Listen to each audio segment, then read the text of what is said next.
भाई ये India alliance के घटक दलों की आदत सी बन गई है। भगवान राम के अस्तित्व को नकारना, भगवान राम को गाली देना, राम मंदिर के निर्माण को लेकर विवादित बातें करना, रामचरितमानस को लेकर अपशब्दों का इस्तेमाल करना, ये इस गठबंधन के घटक दलों की आदत ही बन गई है। और ये इनको सूट भी करता है, क्योंकि जिस तरीके की राजनीति करने के ये लोग आदी हैं, इन्होंने हमेशा से तुष्टीकरण की ही राजनीति की है। हमेशा से अपीजमेंट पॉलिटिक्स का ही रास्ता इन लोगों ने अपनाया है। और यही कारण है कि जो विषय दशकों पहले हल हो जाना चाहिए था, देश की एक बड़ी आबादी है राम भक्तों की, जो भगवान राम में आस्था रखते हैं, जो राम मंदिर के निर्माण को लेकर लंबे समय से सपना सजो के बैठे थे। ऐसे में अगर ये घटक दल चाहते तो एक लंबे समय पहले ही इस विषय को सुलझाया जा सकता था, पर सिर्फ अपने राजनीतिक लाभ के लिए और राजनीतिक तुष्टीकरण को मद्देनजर रखते हुए इन्होंने कभी ये विषय को हल होने ही नहीं दिया। आज जब ये विषय हल हो रहा है तो कहीं ना कहीं बौखलाहट भी है। क्यों? क्योंकि मौजूदा सरकार, मौजूदा प्रधानमंत्री ने तमाम विवादित मुद्दों को पूर्ण विराम लगा दिया। भले वो राम मंदिर निर्माण की बात हो, धारा 370 हटाने की बात हो, विमेन रिजर्वेशन बिल की बात हो, इन तमाम विषयों को जिसको लेकर इन्होंने हमेशा राजनीति की, उसको समाप्त कर दिया गया। तो अब इनके पास बचा क्या तुष्टीकरण के लिए? तो अब इनके पास यही बचा कि इस तरीके के विवादित बयान दे। जब एक साउथ की पार्टी सनातन धर्म को बीमारी से जोड़कर उसके समाप्ति की बात करती है, उसके खात्मे की बात करती है, गठबंधन के किसी घटक दल, कांग्रेस जैसी बड़ी पार्टी से लेकर बिहार के जितने क्षेत्रीय दल हैं, राजद हो या जनता दल यूनाइटेड, किसी ने एक शब्द नहीं बोला। राजद तो क्या ही बोलेगी। राजद के तो खुद के मंत्री आए दिन रामचरितमानस को गाली देने का काम करते हैं, भगवान राम को गाली देने का काम करते हैं। तो ऐसे में इन लोग की बौखलाहट है। क्यों? क्योंकि एक बड़ा राजनीतिक मुद्दा इन लोगों के हाथ से निकल गया, और यही हम लोग का दुर्भाग्य रहा है। राम मंदिर या भगवान राम, ये आस्था का विषय, इसको राजनीतिक मुद्दे की सोच ही रखना गलत है। जितने भी अपोजिशन के नेता है वो कह रहे हैं कि बीजेपी और आरएसएस का इवेंट बना दिया गया है, इसलिए वो दूरी बना रखे हैं। आप कैसे देखते हैं? ये बहाना है। बहाना तो इन लोगों को करना ही है किसी ना किसी तरीके से। मतलब बताइए, देश को एक नई संसद मिलेगी, वो इन लोगों का इवेंट बन जाता है। राम मंदिर का निर्माण होगा, भगवान राम क्या सिर्फ भाजपा और आरएसएस के हैं? क्या इन लोग के नहीं है? क्या इन लोग की आस्था नहीं है भगवान राम में? अगर नहीं है तो भाई पूरा अयोध्या का बाइकआउट क्यों नहीं कर देते हैं ये लोग? बोले कि भैया हम लोग अयोध्या नगरी पे ही हम लोग विश्वास नहीं रखते, हम लोग नहीं मानते। और और ऐसा नहीं है कि इन लोगों ने पहले नहीं नकारा है।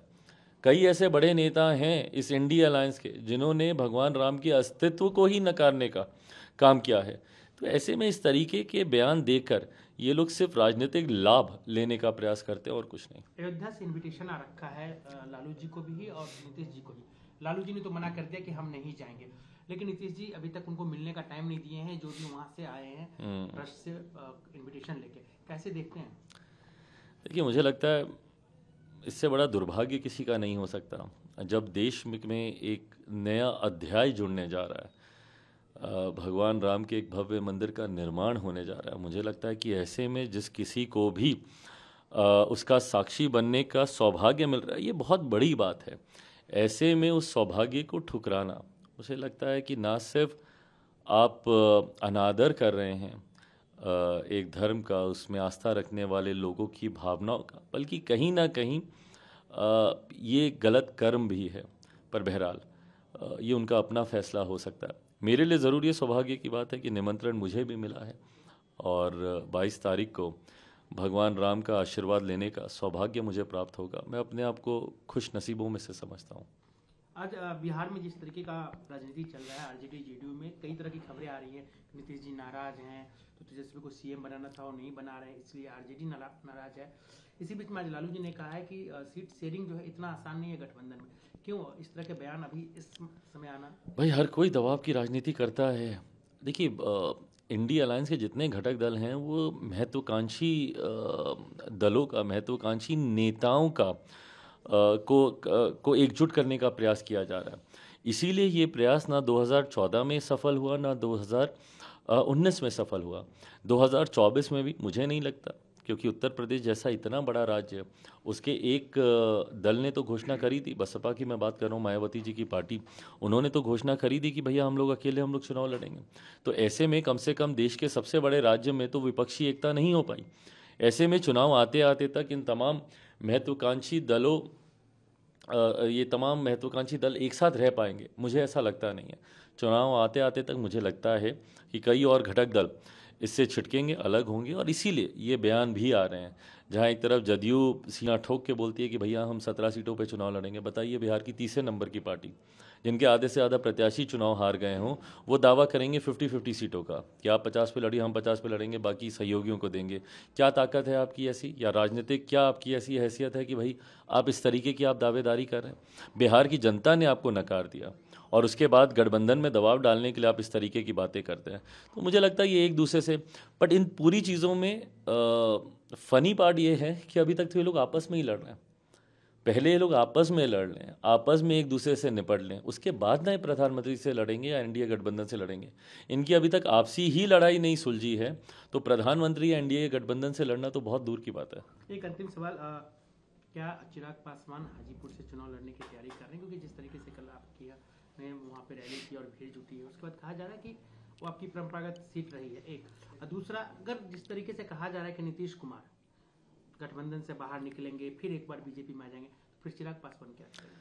देखिए, पहले आपके प्रश्न के पहले हिस्से का जवाब कि मैं हाजीपुर से लड़ता हूं कि नहीं लड़ता हूं, ये अंतोगत्वा मेरी पार्टी के संसदीय बोर्ड को तय करना है कि कौन सा प्रत्याशी कहां से चुनाव लड़ेगा। बट हाजीपुर से मेरा नाता कभी भी राजनीतिक रहा भी नहीं है, व्यक्तिगत संबंध रहा है। जब मैं राजनीति नहीं भी समझता था तब भी पापा की उंगली पकड़कर वो मुझे अपने साथ लेकर जाया करते थे। ऐसे में वहाँ के लोगों से वही व्यक्तिगत रिश्ता रहा है और हाजीपुर की जनता ने हमेशा, जब जब मैं विपरीत परिस्थिति में, जब जब मुझ पर कठिनाइयाँ आई हैं, उन्होंने मुझे संभाला है।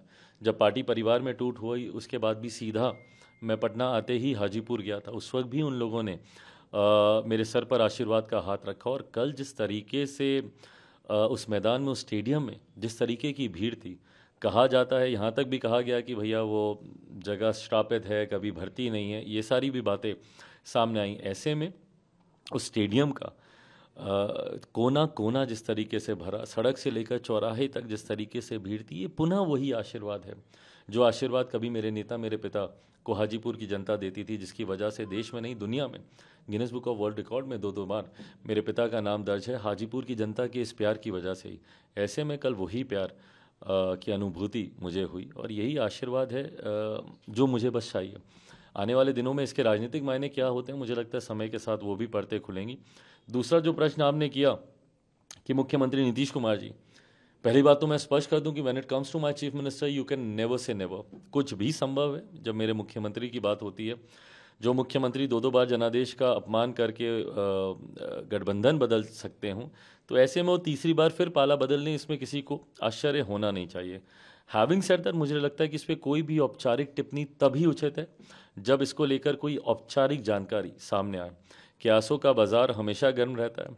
अभी ये चर्चा हो रही है कि मुख्यमंत्री संभवतः इस तरफ आ सकते हैं, हो सकता है उनके आते ही 2 हफ्ते के बाद फिर चर्चा शुरू होगी, वो पुनः उस तरफ जा सकते हैं। तो ये चर्चाएं मेरे मुख्यमंत्री को लेकर चलती रहती हैं। जब इसके ऊपर कोई औपचारिक जानकारी आएगी, ज़रूर उस पर भी अपनी तरफ से, अपनी पार्टी का पक्ष मैं ज़रूर रखूँगा।